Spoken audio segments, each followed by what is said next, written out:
Kur labs variants, kur izmantot vecās ētriskās eļas, kurām derīgums iet uz beigām vai kuras vienkārši pa daudz. Paņem visas saliek kopā. Un tad svarīgs jautājums ir, kurām ir kaut kādas indikācijas. Piemēram, kumilīti neņemšu, tāpēc, ka kaķis no viņas saindējās jau vienreiz. Bet tās dārgi, ja. Visi citrus kaķiem ir arī ar toksiskumu. Es jums šķiet salīdzinoši droši nājāks šinriņoku,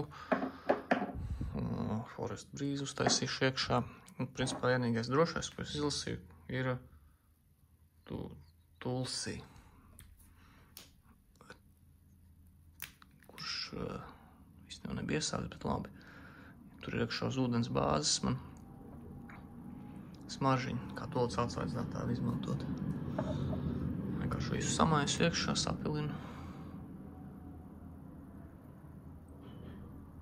Kā var izmantot visas vecās sakrātās ētriskās eļas, lai nevajadzētu mest ārā.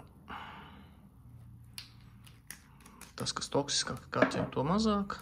Protams, arī suņiem jāskatās, kas ir toksisks. Bet, ņemot vērā, ka dzīvniekiem oža ir ļoti laba, gandrīz viss būs toksisks.